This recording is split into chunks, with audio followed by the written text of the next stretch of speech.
Hi, everyone. So this is Richard, John, and Dan here. So on today's episode, we were joined by a fantastic guest, Jonathan Phoenix from the show. Let me tell you a story with Jonathan Phoenix. Unfortunately, the beginning part of our show was riddled with audio problems, so we're jumping in to kind of re-record over some of that. So we're going to have a cool guy of the week. So in honor of Jonathan and his storytelling abilities. This week's cool guy of the week is Edgar Allan Poe. He is Absolutely. a well-known author, obviously. College dropout. He published his first book at 18, and he was the first American professional writer, age 22. Home dude put in some good work, wrote some terrifying stories that all of us have either read or been adjacent to, and he died of rabies. There's By a the lot week. of there's a lot of mysteries behind the way he died. There might have actually been some government conspiracies involved. Um, There's actually a fun story in Baltimore where he's buried at that. It's every year for his birthday or maybe death day. I don't remember. People go out and they leave flowers and they leave yep. notes and they get teleported. They disappear. No one knows why or when. Yeah. And it's a strange situation. So So the flowers just get teleported or the people? God, I wish it was the Well, people. it's No, it's been the flowers. it's been somebody in the same outfit too. Like somebody, it's been like a thing passed down. They have to wear like a hat and like a tuxedo or something and a certain type of flower. And then the note says something like "You're never forgotten" or something like that. I saw a video about it not too long ago, but it's a Yeah, tradition. it's a whole thing that they have going on up there. Hmm. Um, so I do want to do an update on good one, bad one for the week. So last week I mentioned that I hadn't been the best dad. I've been a little hands off. So to correct that, I have taken more time to be out with my kids. We've also started reading a chapter each night, and we have been reading the a book. It's called Nicholas Saint North, and it is about the origin story for Santa Claus. Are you guys familiar with the movie The Guardians with Jack Frost, the Easter No. Bunny, Santa Claus? It's a pretty good movie. It's not bad. The book's fantastic. It's got great artwork. It's definitely not meant for 6 year olds. This is definitely like a good teenage book there. And Hmm. the kids have really enjoyed it. Elizabeth's had fun. She started jumping in and reading with me. And then yeah, Miles has been he's just enjoying the time altogether. Um, but this week I hadn't had too many bad things. It's been a pretty positive up and up week. Um, Nothing really to I would say good thing or bad thing happened this week is all just pretty solid. Y'all got anything on that at all? Um, I know that I can't remember exactly what the bad thing was, but I know one thing that I've been working on is being less negative and just trying to roll with the punches a lot more and trying to count my blessings more instead of like always focusing on like why me, and just trying to have a better outlook and a better disposition altogether. All right. With me, I know last week I was saying I've been under my blanket a little too much. The weather's been a lot nicer, so I have not been under my blanket as much. I've been getting out and about. I've been interacting with my customers. I work in produce, and I've been interacting with my customers a lot more and just making people laugh and just having a good time, making the best out of everything. You know, I do wish that, like you were saying, like when it comes to parenting, I want to work on getting a little bit better with my parenting. Like, of course, I've got teenage daughters, so it's a little tougher. Oh, You know, it's a like different ball game altogether. like I want to be involved the best I can, but at the same time, like I remember being a teenager, and the last thing I want to do is my parents making me do stuff with them at all, period, ever. So just keeping that in mind. And also looking like a teenager at the same time. Like today, Dude, you are I a get very young carded. man. I get carded for a lighter, and I'm like, okay. And this person's like, you look like a baby. And I was like, because babies smoke, babies are known to buy lighters. Go ahead and get me a bib. Like, go ahead and get me a onesie. Why don't you swaddle me at it? Where's my passy at? My baba? Like, Jesus Look Christ, at little lady. Dan. He's in flavor country now. Little Danny wants some chocolate milk to go with his cigarettes, with his Marlboro lights. Little Danny need it? 7 out of 10 doctors recommend Pall Malls. So. Tonight's episode was brought to you by Pall Mall cigarettes. Oh, man. But, yeah, and it's like at work, like using the box crushing machine. Somebody's like, now you are over 18. I was like, yeah, I'm over 18 times 2. I've had 2 lifetimes over 18 now. So I think I can use the box crushing machine. I'm not going to crawl in there like a big dumb baby. I tell you, if you do, light up a cigarette. Yeah, you're right. Rock it. If you're old enough, why not? Smoke while I do it. Smoke them if you got them, boys. So tonight's episode was really good. Tonight's episode was fantastic. I really enjoyed it. Great guest. Fun topic. On that note, let's start the show. Enjoy the show, everybody.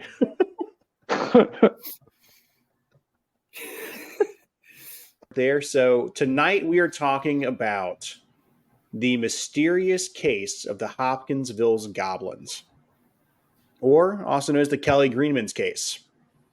And I do just want to say a quick shout out to John and Dan for bringing this episode up, because I'd never heard of it, and just wow, what a fun topic to have come across, I guess. So the only thing I gotta say is when the guns come out in this story, God bless America. God bless America, John. God bless America. I mean, it was as soon as there was no delay at all. As soon as they realized that this thing didn't belong, they immediately started shooting at it.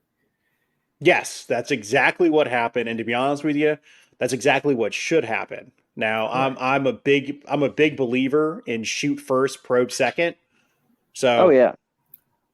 Well, I mean, the way I feel about it, though, is like from the aliens' perspective, it crashes its car, it signals for help, and they shoot at it. It's like this. The only difference is it happened in the South and not Compton. So, is it an alien? No, what you have to understand is that in the South. Oh, I'm sorry. In the South, that's what we're trained to do, though. That's how we're raised up. Is we shoot first. That way, last time we didn't shoot first, we lost. Touche. What a great joke. So, anyway, what happened is, one night this aliens show up, and the aliens are really taken kind of pop culture by storm, and they've influenced a lot of things in my childhood. I imagine everyone else's childhood as well. So this incident is part of the inspiration for E.T. It's the basis for the movie Critters. And it is very loosely related to those things. E.T. was originally supposed to be something else.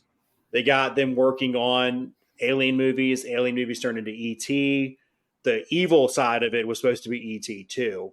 But so the Pokemon known as Sableye is directly modeled off this incident. So that is a fun-looking Pokemon from Generation 2 or 3. It's past my time. But if anyone's looking to see that, that's a quick Google search for Sableye. You'll pop it up. It's a fun-looking little critter. So what happened in Hopkinsville? So on the night of August 21st in 1955, a group of family and friends stormed into the Hopkinsville police station with a story so incredible it shook the officers to their core. 11 family members and a family friend told the officers that several goblin-like creatures had attacked their home. According to Elmer Sutton and Billy Ray Taylor, Billy Ray, before we go any further, like that's a name right there. Oh yeah. So I promise you, Billy Ray is either the best or the Achy worst breaky person heart you've right ever there. met. And so Billy Probably got Ray a sister definitely named has Bobby a Joe. recipe. He'll knock your socks off, and I promise you, it's spicy. So I guarantee you, he knows where the good moonshine is. Oh, 100%. Oh, absolutely. He's Billy Ray probably he probably grew a mustache a little bit young, a little too early in life. He's probably a great best man, but a terrible husband. Probably has a Trans Ray. Am. Probably has a Trans Am that has most of its parts. Oh yeah, well he'll fix your car for a $6 and some Pall Malls for sure. And so I promise you, in Definitely. this situation, so as Billy Ray is shooting at these aliens, he's definitely got a stiff dick and he's screaming, "Hell yeah, brother!"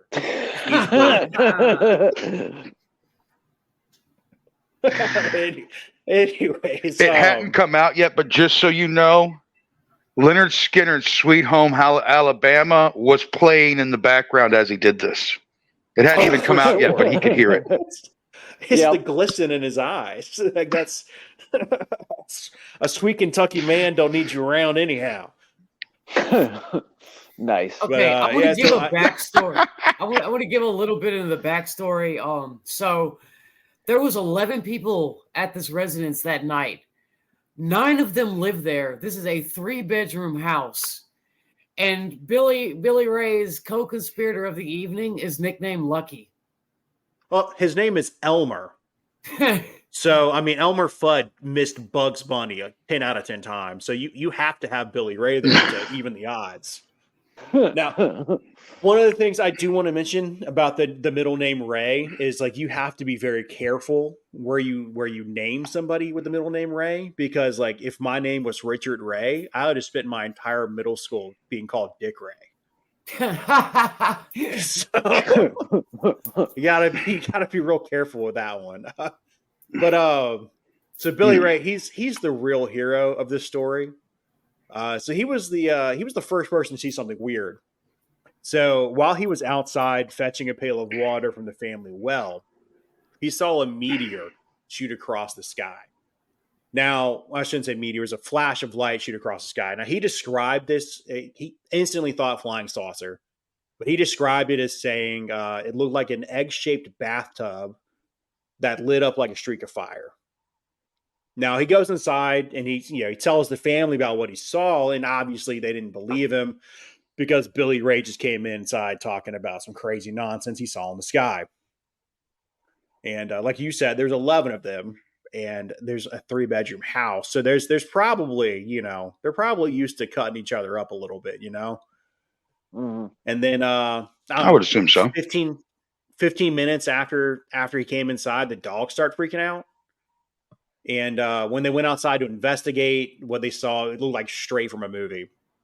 There was a small glowing yellow light that began to emerge from the woods.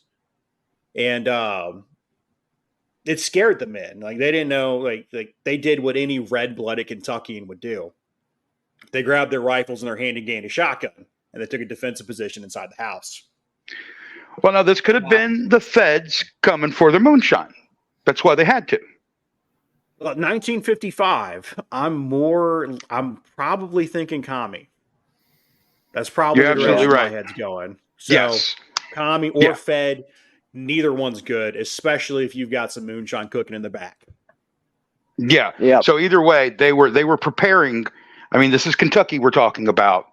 They were preparing for the worst. It was either Russia or it was the FBI. Either way, Yes. They needed to prepare for the worst. And I wanted to make a note that you said that he compared it to a bathtub.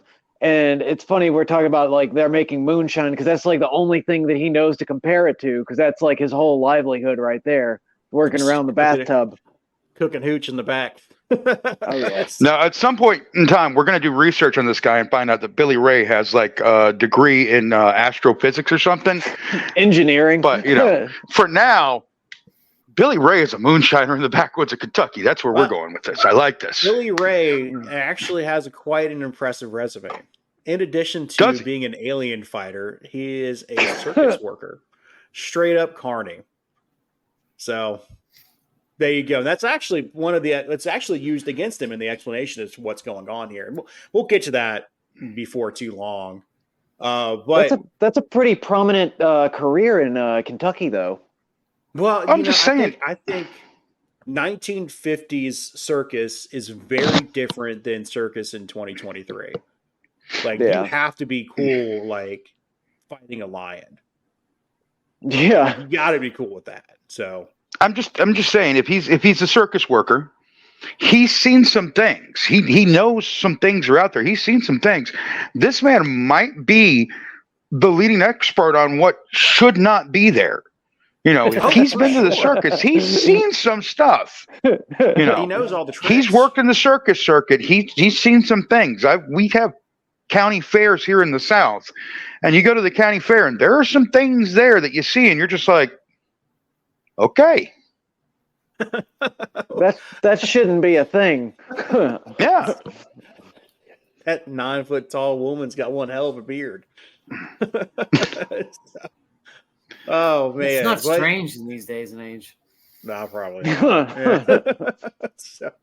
Well, one of the creatures, it finally moves close enough for the family to see it, and so they describe it as 2 to 3 foot tall, and it has short legs. It's kind of stumpy, overdeveloped upper bodies, sharp pointed ears, and a round head. Now, according to the family, they seem to be walking rather slowly. But I think it's important to know right here, just to clarify, because I think it's brought up several times in my research. The descriptions from the family members varied slightly, but yeah, given the circumstances, I think some differences are to be expected. Now, I am a bit unprepared right here, so give me just a second. I'm going to pull up a picture of them. That way, you guys can see exactly what we're talking about. You forgot to mention the talons. Their hands had 2 to 3 inch talons on each digit. That is a very important detail that I did leave off. Give me just a second I'm going to do it. See, we got something similar to that in South Carolina, but it was 6 foot tall and reptilian. We had the lizard man that had these long talons and supposedly carved up cars with them back in the 80s. He actually did a story on that earlier. It's called Gator Man. Yeah. No, he was called the Lizard Man, is what we called him. I guess that's a regional thing right there. Because the kid who saw that he was pretty shook up by the whole situation. Well, he was actually seeing aliens. Oh, I do not see aliens. Oh, now we're seeing aliens. I didn't know we had that kind of technology on this show. That definitely looks like an alien to me. Yeah, or something out of Harry Potter. It looks like a. Go ahead, Dan. I was going to say it looks like definitely it's Canadian if we're going by South Park standards. It's Canadian.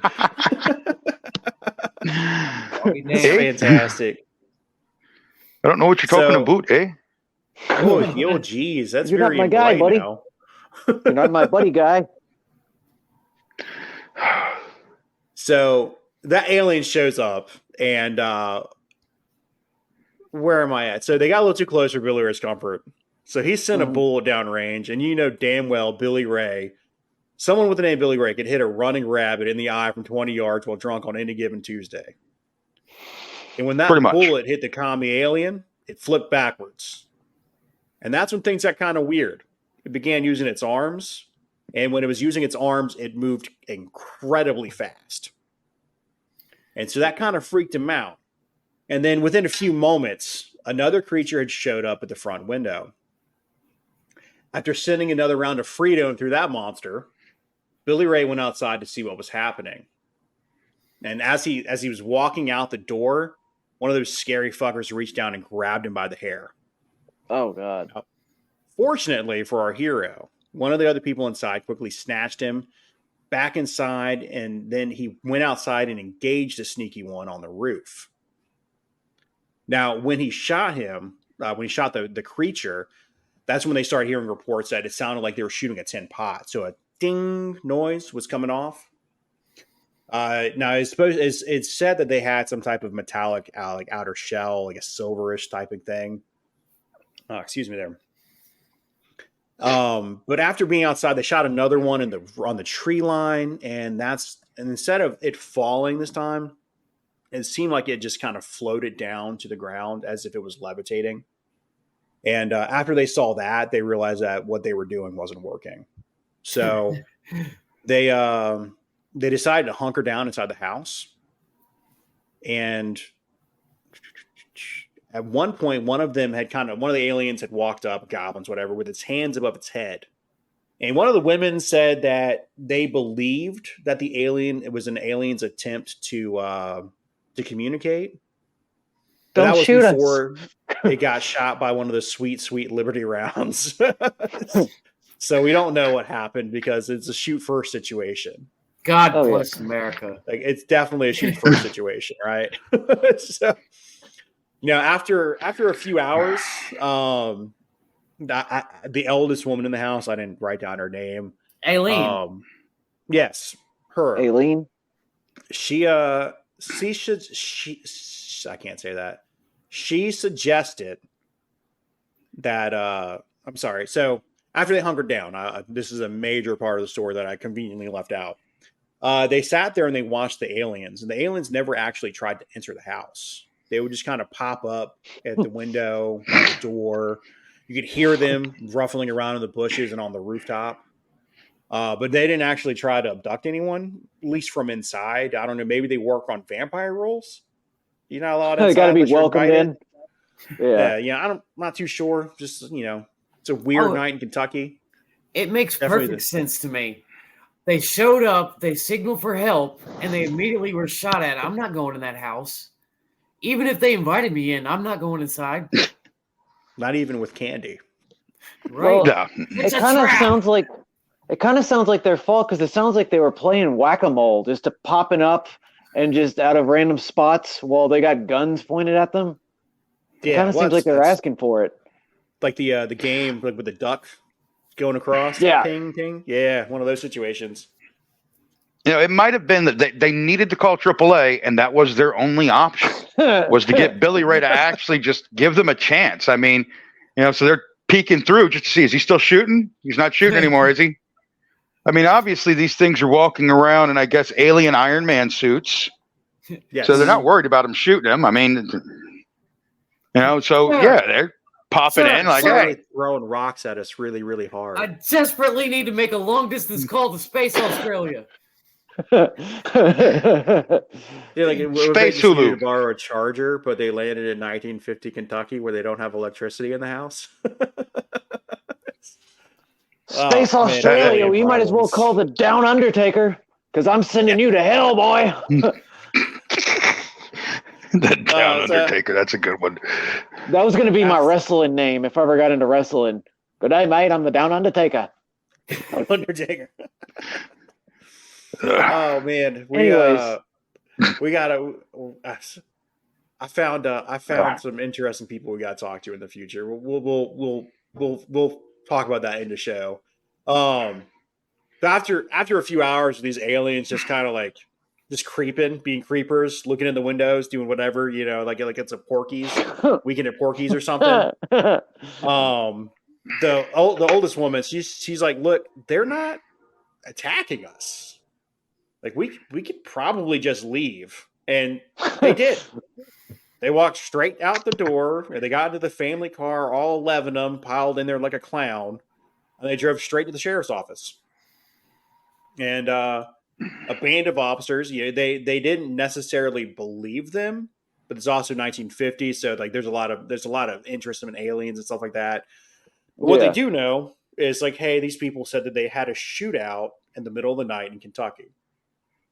Worst case scenario, it's aliens. Best case scenario, somebody tried attacking them. So they went to go investigate. They got several officers from different jurisdictions, and including 4 MPs from the local military base. that wasn't too far from there. 15. Now, 15. So 15 total. There you go. that's gonna be Fort Campbell. So that's our area, our neck of the woods. Yep, not too far from where y'all are at, or where we're at, I should say. Where we're from, yeah. Where I was born. So they had 4 MPs that went out with them. That sounds like they were going out to respond in a very American way. Oh yeah. Well, no one likes MPs unless you're an MP. So This is true. who knows? The only way it could have got more American is if they had like 4 or 5 Budweiser Clydesdale horses out there too.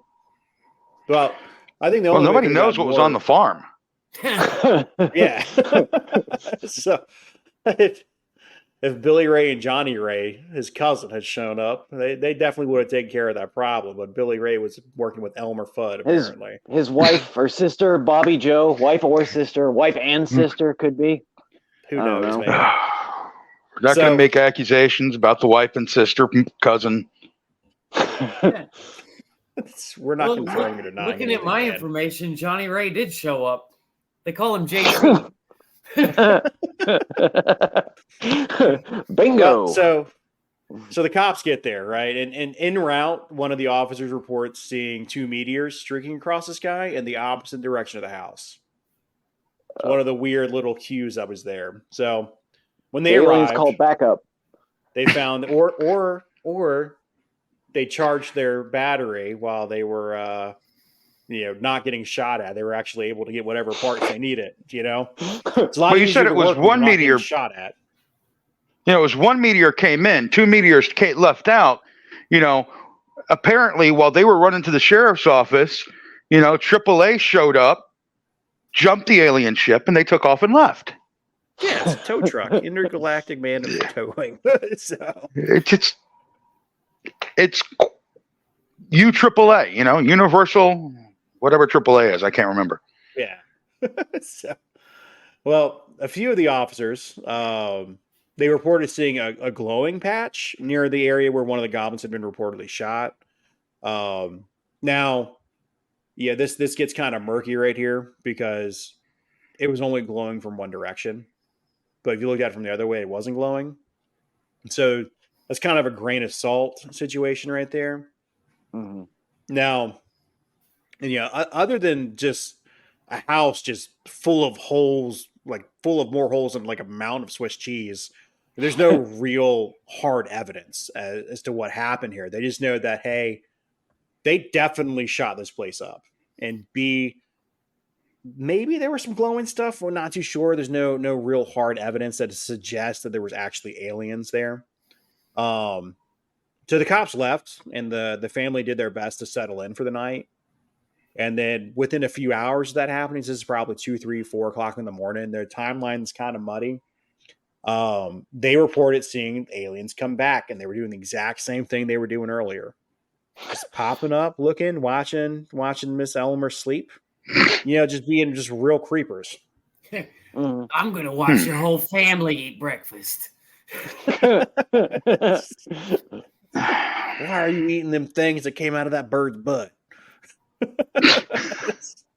That would be creepy to have somebody watch me eat breakfast. I've never thought about that. That is a creep show right there for someone to do to me.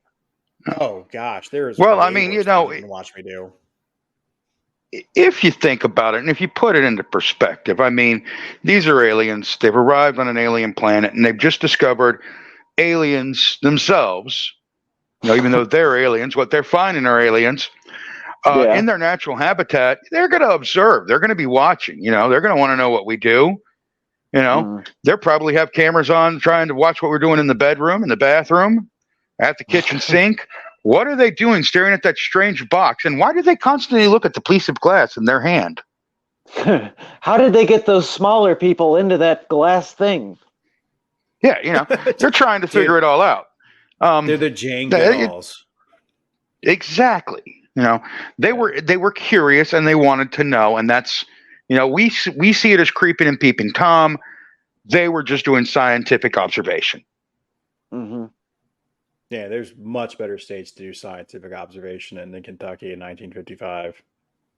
Yeah, but aliens don't want to go anywhere that would happen. Yeah. Yeah.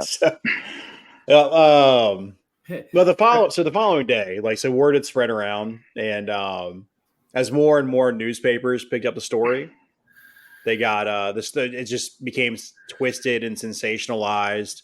And then in one of the more famous stories, it described the creatures as little green men, and that's coincidentally taken from a story earlier in Kentucky.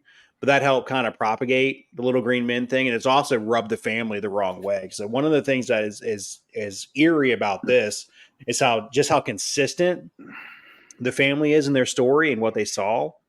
I think only in one instance did they change it, and that was just a slight description change. Like I think they said the nose was pointy. One of the 11 said the nose was pointy. They changed their story afterwards. But in the wake of all the news getting out there, like thousands of people started to flock to this town, and then with the hopes of seeing something themselves, to kind of be a part of whatever this little segment of Americana.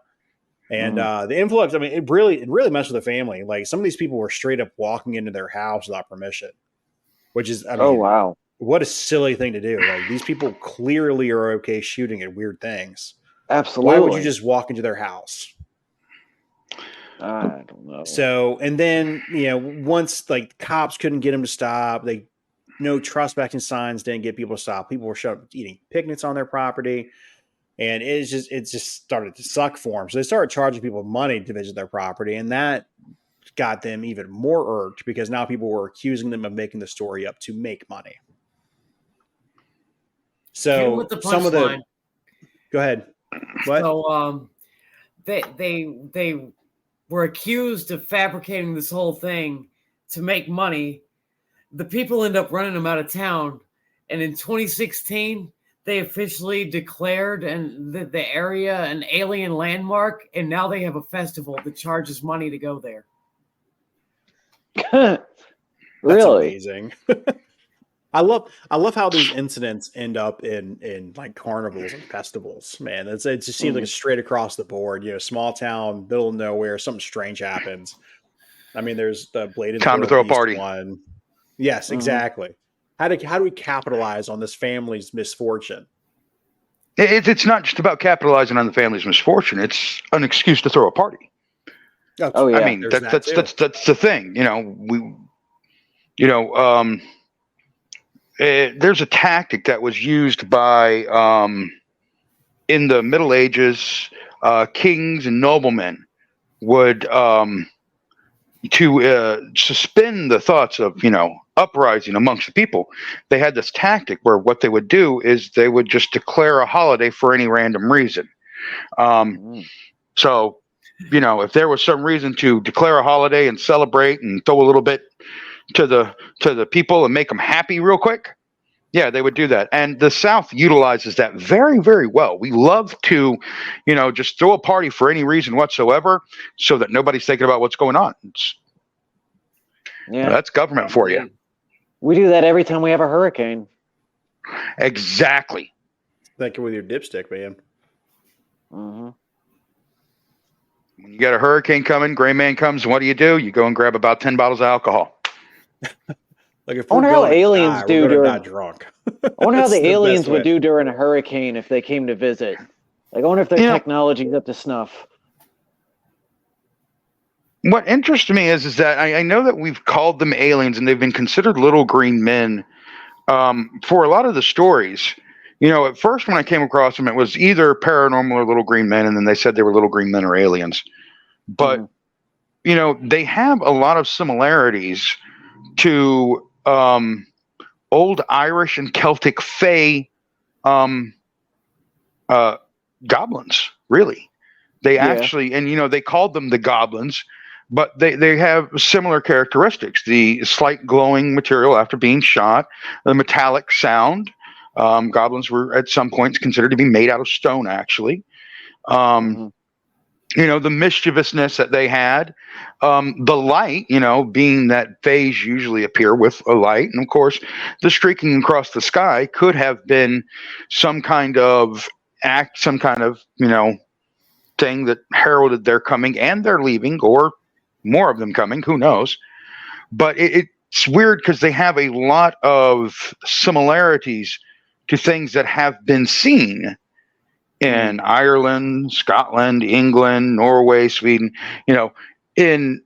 from thousands of years ago on up till before we came across and came over here and started drinking heavily in the mountains of Kentucky. We covered that in a previous episode too, didn't we? The kind of Drinking in the mountains of similarities. Kentucky? Well, yeah. I mean, that's a given. But like the connections between aliens, demons, and goblins, and how they all seem to kind of be connected with the lore behind them. We briefly touched on that. I know John had brought up the eerie similarities between some of the South American ancient architecture and the demonology. I mean, we didn't get too far into the weeds of it all, but I know that was brought up in the past. That was on the miner episode, the miners with the jetpacks, wasn't it? Oh yeah. That weird. That's still going on, by the way. That's still a strange situation. Those creatures are also described with metallic skin. Weren't they stealing skin too? Maybe that's why. I mean, maybe they need a new set. They got to get a new set of threads, so that's why they're stealing everybody's faces and stuff. It's blending in. Yeah, that's could be. Crazy. I didn't mean to derail us. Yeah. Oh, you're sorry good, about that. It happens. So I just wanted to devil's advocate that for a minute.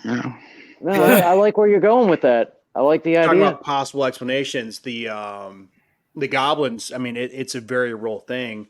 So I only saw this in one of the sources that I looked into, but apparently it was discovered recently that there is a cave opening not too far from where that house was and where this incident went down at. So the idea of something coming out of the ground instead of coming from the sky, that's a possibility if that's the situation. Some of the other things that were floated around as possible explanations. Obviously, I think two of the people there worked at the circus, and there is a show called Project Blue Book, which is like a drama show. I've only watched one episode of it as it was on the History Channel. It's available on Prime right now, I believe, where they talked about the incident, and their explanation was that they were trained circus monkeys, and they were brought out to put on a show. Oh, and boy. I don't think that's a real thing. Just because I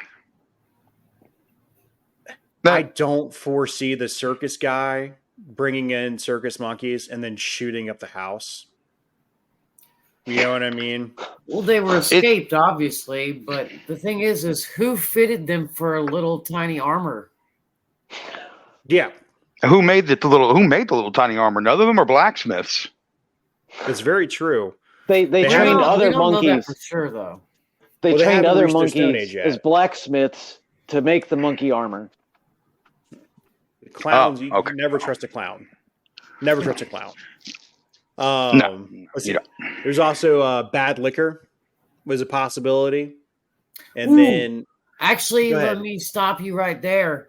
So Vera Sutton, which was Lucky's wife, said that they don't believe in alcohol in their household. And when the police, that was the first thing the police thought was, there's got to be, they're loaded. They found 8 dry beer cans on the entire property. No kidding. No kidding. Yeah, missed that detail. So we've eliminated alcohol, and we're back to square one, gentlemen. There's yet another stereotype I had in my head that's completely shattered. How do they treat their colds if they didn't have alcohol? Like I thought about sarsaparilla?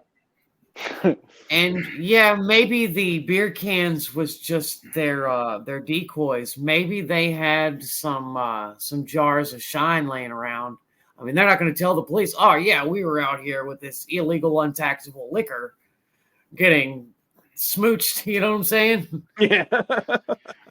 I mean, the only problem that I have with the whole everybody was drunk is that the witnesses actually ranged, if I'm correct, the ages ranged from like There's 4 juveniles, kids. Yeah. young children who actually saw these things, up to a woman in her what 70s, 80s. Absolutely. How old was she? 70 or 80? She You know, I don't remember I the age off the top of my head. I don't see great grandma just sitting up there getting pashnickins at middle of the night when all this is going on, to see the same thing that she's seeing. And I don't see even though we have had fun with them and everything, I don't see people just straight up giving their youngest youngins moonshine right off the bat. I just don't see that as happening. So I feel like the alcohol is kind of ruled out. Now, mass hysteria is not, but alcohol is kind of ruled out. And the trained monkeys, I like that one less because, first of all, what are you going to do with the monkeys afterwards? Where are the bodies? Exactly. Where are the bodies? Where are the monkeys now? I don't think they put them in a cab and send them back to the big tent. One thing that I read is that they separated all the. That's family not an members. uncommon thing for like seeing straight. Really? Oh, Dan, you're all broken up and stuff. John, go ahead. Dan. But like I was got saying, issues. they separated all the family members and interviewed them, and all of their stories, there were a few details that didn't match. But when it came to identifying the characteristics of the creatures and the basic spine of what happened, they all had the same story. And even without, like we were saying, with alcohol, there's no way that could happen. Oh, no, not at all. I mean, think about all the times, like the several times you and I and Dan and whoever else we were with went out drinking, and then the next day our stories were entirely different as to what happened because our perspectives are different. Even though we were in the same bar, we were in the same house, we might not have ended up in the same place, but it's different things right there. Now, there was another explanation, and honestly, this one is on the surface sounds pretty unbelievable, but owls are kind of scary. So, one theory is that they came across a couple of great horned owls. Now, great horned owls they're real jerks, dude. Like they're very territorial and they've been known to attack people. And it's always from the rear left and they attack the head. There's even a case here in the Triangle where a man who's currently serving in prison. I can't talk. I'm sorry. Man's currently sitting in prison right now for killing his wife. Now, there's a real possibility he didn't kill his wife. Like it's the Peterson case, I believe. Yes, the Peterson murder. And so that happened, I don't know, 2016, 2017. So what happened is this guy's wife, like according to him, he goes outside, he comes back inside, his wife's laying on the ground bleeding. And it looks like she's been hit in the back of the head with one of those those fire pokers, what I'm talking about? Like got the hook on it and Yeah. So he's the only one there. The cops show up, the wife's dead. She can't say anything. Hey, guess what? You killed your wife. Congratulations, you're going to prison. Now, he's to be fair, most people stand by their innocence whenever they go through these situations. But he's pretty adamant that he didn't do it and he has no idea what happened. Now, after they did an autopsy and they examined the blood, they found microfeathers that comes from owls. And they were all over the back of her head. There's only really one way you can find micro feathers, and that's to have an owl. They're real small. They're tiny. They're like so owls have like 3 or 4 layers of feathers, and the very, very, very tiny small ones helps them change directions or something. I don't know the science behind it, but owls are like demons, so who knows? But yeah, it's the right size. They look the same. The glowing yellow eyes. If you take away the fact that they were, grabbing people's heads and running with their hands, you know, you you could reasonably pass it off as an owl. I don't think that's what Right. happened, but it's the world we live in.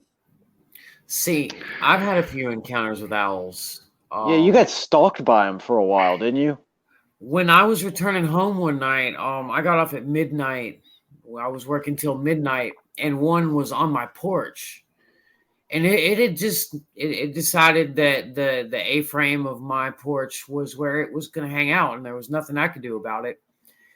And I come walking up, and it flies down onto the railing and looked me right in the eyes and started hooting. And I pretty much took that as, you're not going inside your house. You need to find something else to do for a while. I'm chilling. So another night, this is a completely separate night, it also came there, and I went out back and went to the back porch to smoke. I came back around, and I thought that I kind of seen him, like his outline on the roof. And as I approached, he just turns his head and looks at me and looks me in the eyes. I was like, nope, once again, I'm going to go do something else for a while. Those are horned devil beasts. Come to think of it, I've never tried to shoot in an owl, so I don't know if it makes a metallic sound if you shoot at it. So, See, I got a theory about that. They were shooting at their house. This is 1950s. Typically, they would have had a metal roof. okay. It's a very real possibility. However, some of those shots came from outside, like they Good shot while point. they were outside, away from the house. Okay. Now the ting And is definitely associated with the shot on the roof, but I think, if I'm not mistaken, it does carry any of the other things. Now, Jonathan, you look like you have something on the tip of your tongue there, buddy. yeah, so we've got a barn owl that hangs around. I call it the apartment owl. This thing shows up about 2 o'clock at night, some nights, and it's just a friendly little owl. It pops up, doesn't cause any problems, flies around, sits on my car, sits on the sign right out in front of my apartment, then goes and sits on the playground right across from the apartment. I don't see him that much because I've cut back on smoking, but I used to see him all the time when I was outside smoking. So, the owl story, there's a couple of things with the owl stories. First of all, the hands up part, aliens walking with his hands up. I don't see how you're going to mistake wings for hands. Right. And second is, while we were here, while they did fire at the house at some points in times, most of the shots were coming from in the house or from around the house going outward. So unless they were firing through the roof directly or through something directly because they thought, they were able to shoot through solid things and they had x-ray vision on as the moonshine had given it to them, all of their shots would have had to been through doors or windows. And it would have, if they were shooting at the house, and granted the house did get shot up, it was only because they were trying to shoot at things while they saw it moving near the house. Other shots would have been shot outwards. And I believe the evidence did say that it looked like a gun battle had happened because shots had been sent out from the house in almost all directions. Yeah, that's right. So it kind of, granted the tin roof in Kentucky makes sense. It really does. But it only makes sense for those shots. And it was several shots that not just one that they had heard a ting. They had shot one out in the yard, they said, and it made the metallic sound, even though it did go down and then got back up and moved on its arms. And if I'm correct, that's where they found the glowing liquid. Yeah. Oh, So- that's what I was going to ask. Did they find evidence of meteors? That's a good question. No. So there was no evidence of a meteor, and from what I can tell, no one actually went to investigate the potential landing site either. Like, they had a few guys, they searched the immediate area around the house, and I guess out in the field and some of the woods. But where Billy Ray had said he'd seen the whatever UFO coming down, that wasn't any reporting on what was actually out there. So Mm. it's hard to say. That sounds like an FBI cover-up. Yeah, well, Air Force is involved. So, I mean, Yep. the Project Blue Book thing is like that's an actual, like they actually went and investigated it. They deemed it was a hoax, and they said the likelihood that's probably where the owl explanation comes from. But what I think to be the most interesting part in all of this is this isn't the first time something like this had happened in Kentucky. No, Just 3 years earlier, there was the Flatwoods Monster incident. Oh, Okay, Now, I've never this heard is of the Flatwoods Monster. What's that? yeah. So, the Flatwood Monster, this is West Virginia. So it's pretty close to where Kentucky would be at. Like, not terribly far, but not terribly close. So on September 12th in 1952, so this is 3 years, almost to the day earlier, it's two brothers named Edward and Fred May, and they were with one of their friends, and they saw a meteor shoot across the sky, and they went to go investigate it. And what they saw it's very similar to what we have going on here, right? So there's the meteor, and then they went to the top of the hill to see kind of what was going on. And they described a short to medium size, tall, or like a medium height monster with giant red glowing eyes and long arms with the talons attached to them. Now, this was also explained away as an owl. Now, I don't have a ton of information on this situation. I just happened to come across it doing the research. So, one thing that kind of pops into my head with this is if it is birds, which, I don't think that's where we're falling on it. If a meteor does come across the sky or lands nearby, and if that material is magnetic enough to disrupt their flight patterns, maybe the birds freak out a little bit. Maybe they don't. Not too sure. I know in one of the shows I watched not that long ago called Invasion, the birds were flying in weird patterns because there was magnetic pull going on from the spaceship. Mm-hmm. So possibility. I'm not going to say that. If it's me, I'm going. This is aliens, and those. I know we joked on them, but yeah, I think it's amazing that this happened in Kentucky, where these aliens legitimately they might have been like, "Yo, dude, we need help." Or like, "Hey, I'm Bill," and the first thing that happened is 22 long right straight to the chest. So, Bill, no, yeah, it's hard to say. I think you're muted, John. I'm muted? Sorry. Am I? No. John was. Sorry. Oh. Sorry, Jonathan. Sorry. Okay. No, sorry. Were you saying something? Oh, what I was going to say is I could see the owls maybe surviving a couple shots with that 22 rifle, but that 20 gauge shotgun, there ain't no chance. No. And when we laugh and joke about the Kentuckians, that is the heart of moonshine country. But then you get out to West Virginia; those are coal miners, and particularly 1952 in West Virginia, they've had some serious things happen out there during the 1950s. We had the what was that? I think it was the Green Valley disaster, where the 3 dams busted and flooded out an entire valley. So West Virginia has been used to dealing with crazy stuff. So if they're coming across something that's making them go, "Whoa," that would give you reason to take pause. West Virginians aren't exactly known for, West Virginians are known for a lot of things, but they're not exactly known for, one, being that crazy, and two, being scared of anything. Right.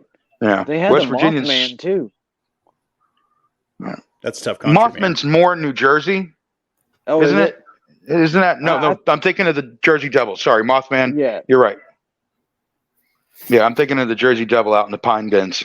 They tried to explain the Mothman away as an owl.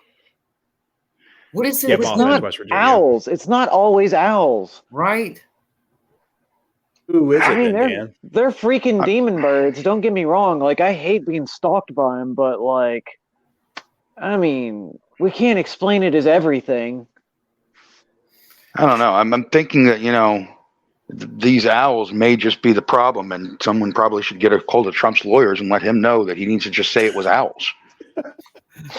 It seems to work. It was the owls. Oh, that's amazing. Who The killed Nicole owls Brown stormed the Simpson? Capitol. Who did it? The Dan? owls. Who killed Nicole Brown Simpson? It was the Owls. Who got steroids in baseball? Owls. I mean, that's who it was. Every time. I will say that we did not see the glove fit on an owl's talons. Oh yeah, good point. Maybe there is that possibility. And you're talking about the attacking the heads and all that stuff. Yeah, I mean, Just saying, owls are the cause of the problem. That's exactly what it is. It's always been the owls. Right now, there was an owl in Russia that's telling Putin what to do. That's the problem. We need to take the owl out. So this and it's all because of owls. I was going to say the guy that drove the van for OJ or the Bronco was AC Owl. Owl. Oh, it's connecting together. It's everywhere. Yep. We'll launch our war on owls in the near future. That's what we've got to do. We've got to take out owls. That's their territory. So we'll have to find their daily, their daytime sleeping spot and go in there, get some revenge. But usually they're in barns, just so you know. They like barns. Operation Go Horned find a Freedom. barn in the middle of the day. So explains Roswell too. Owls. Yeah. Oh yeah, for sure. There's those weird, creepy desert owls. Yeah, you don't trust those. Exactly. There's actually I literally learned there is a falcon in the desert that they're one of the few birds that actually hunts in packs. So you should never trust a desert bird. Now, Falcons hunting packs. That's new. Was by far my favorite little incident to come across because out of the ones that we've looked into, this one actually seems like it's a legitimate situation. Like it's hard to say. You either have a family that's making all this up, or something happened. And, you see a lot. There's a ton of hoaxes. There's plenty of hoaxes out there. Very rarely do you have a hoax where people are shooting their own house.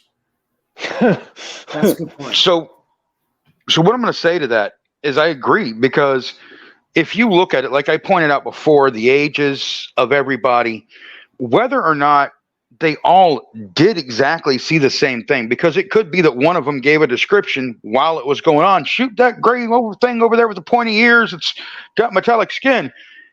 And they've all heard that, and that's all the description that they were spending.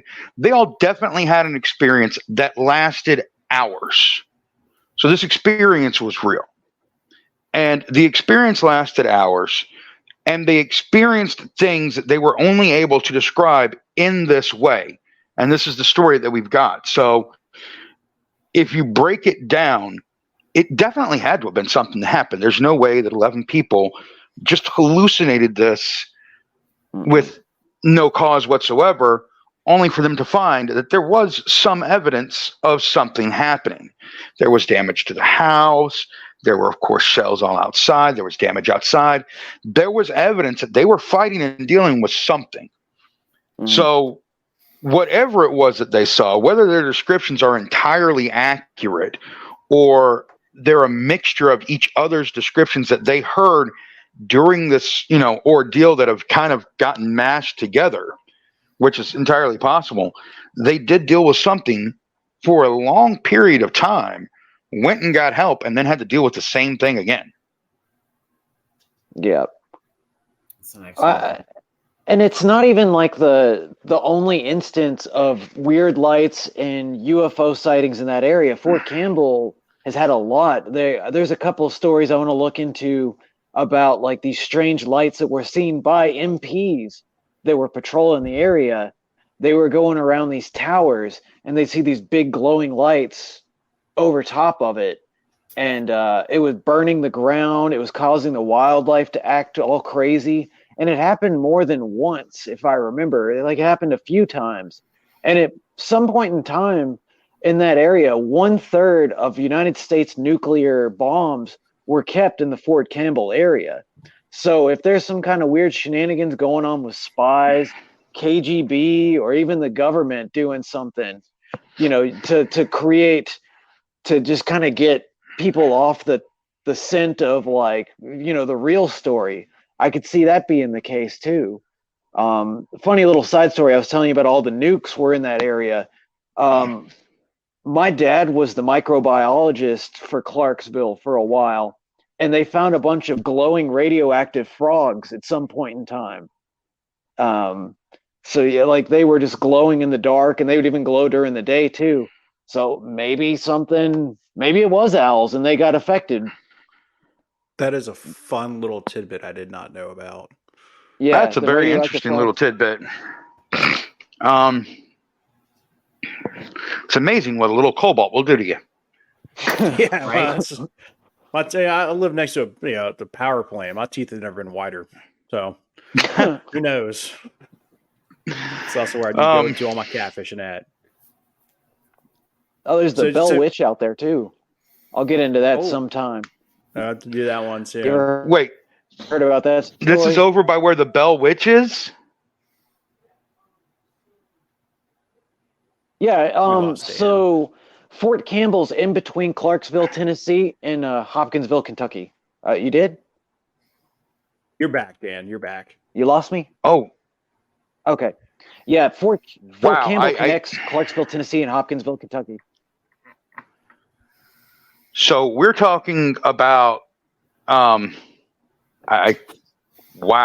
Real hot. That's that just throws a whole nother, what if into the situation, because the whole Bell Witch thing, there are so many questions surrounding that story in general.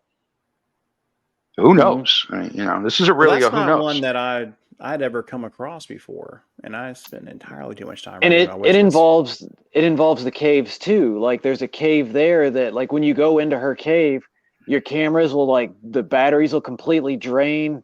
People will take pictures and they'll see weird, like, black spots in it, and people have been scratched while in the cave. And you got Fort Donelson, that's a Civil War battle zone too.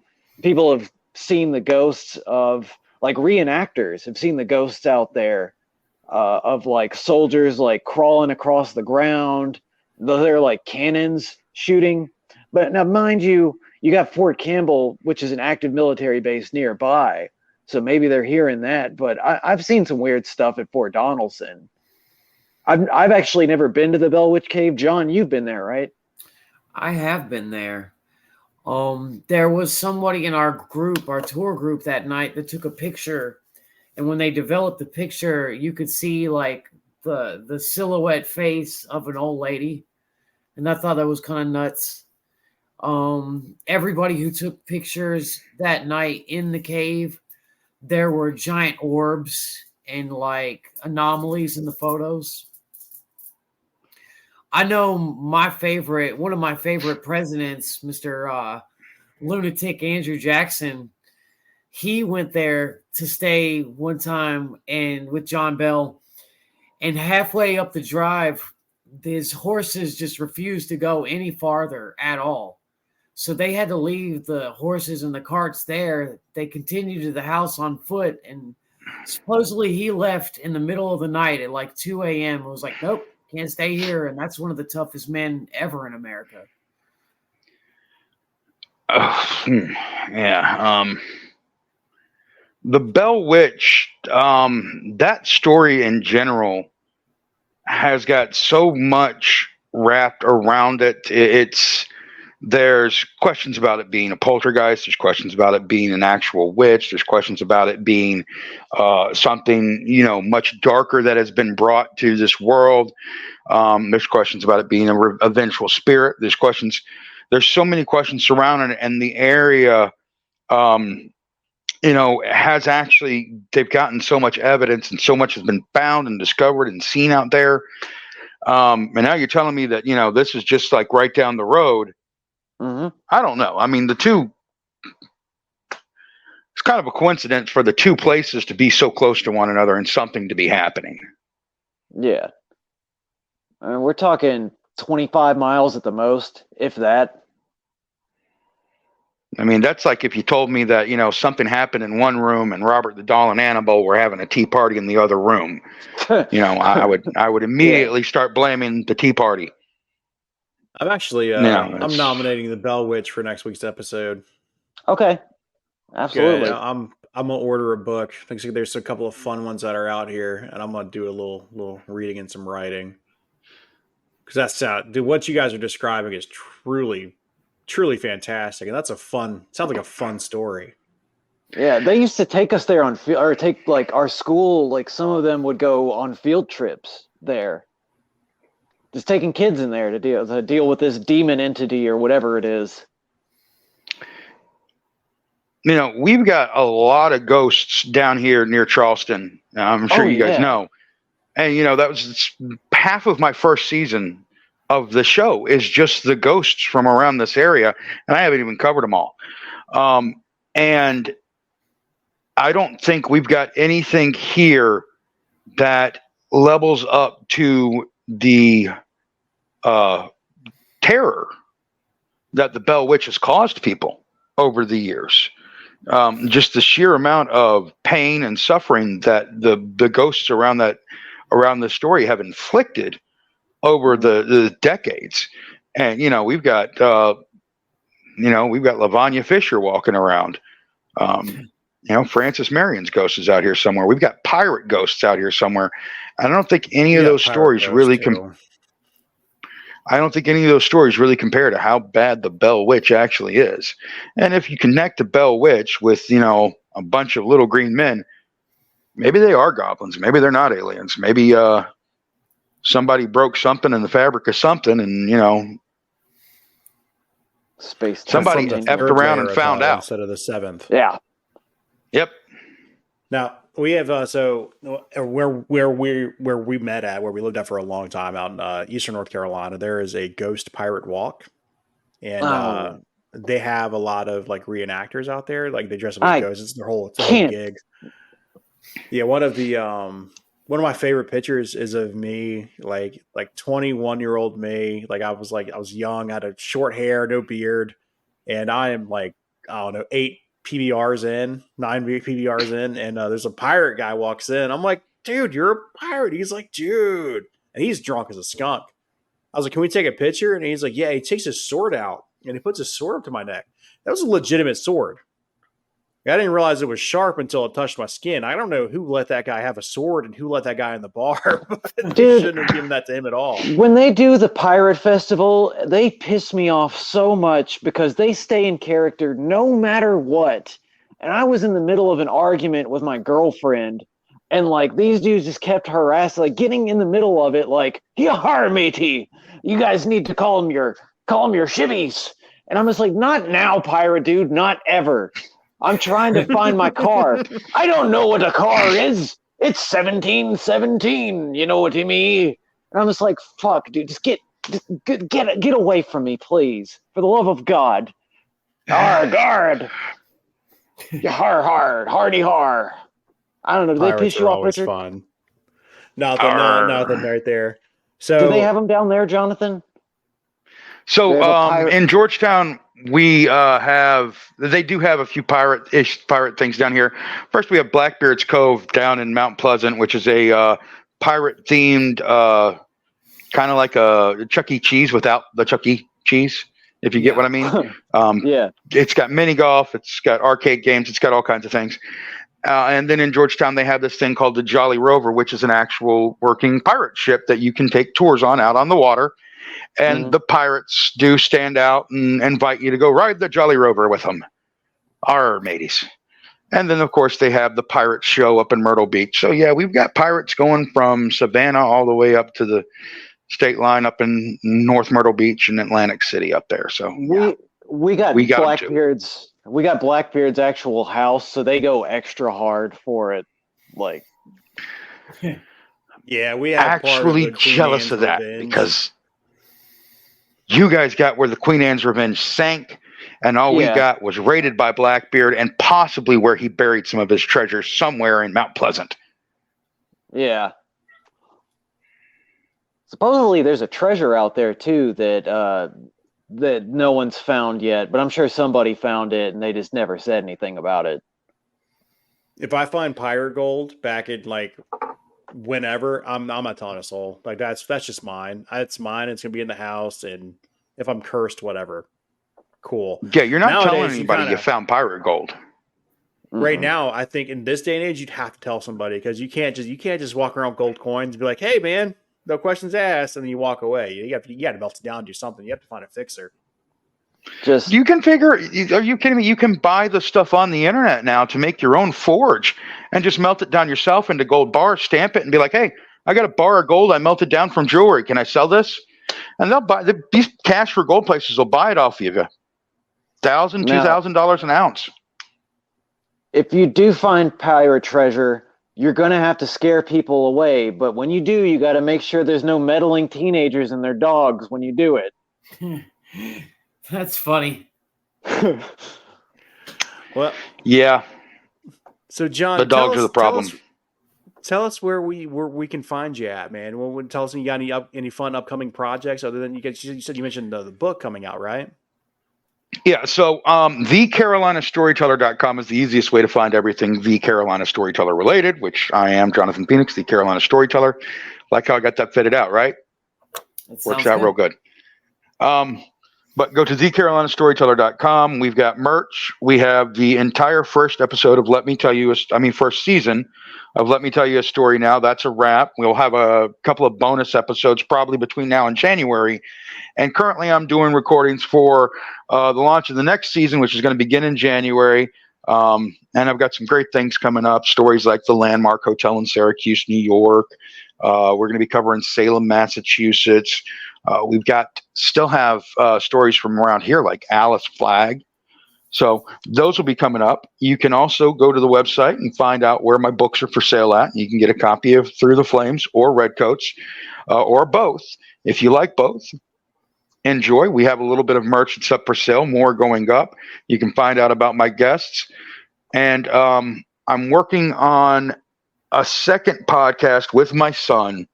We did some fun little bonus episodes this past season on Let Me Tell You a Story. And so we're working on Let Us Tell You the Movie, which is me and him talking about movies. Nice. And it's going to be a lot of fun. We're going to have a lot of fun with it. And that should be coming out sometime later next year. Oh, that's excellent, man. And we'll make sure we have all your links and everything in the show notes. Just make sure you send me that email over whenever you're done. And then, sure. It was great talking with you really, Jonathan. Yeah. Well, yeah, it was really great, really fun. Did we find a resolution to the story before we get out of here with the Hopkinsville goblin? Nope. The government came and said it was owls. That's it. We're agreeing that it's owls and that owls must be stopped. Yes. All right. And I do agree with that. Anyone's listening to us, we 100% agree that it was owls and nothing else. Mm-hmm. Totally. Stop them Nothing anyways, else. whether they did it or not. Beware the owl. Else. Nothing else. All right. Demonic terror birds. Thanks for having me, guys. Second. Yes, Appreciate it.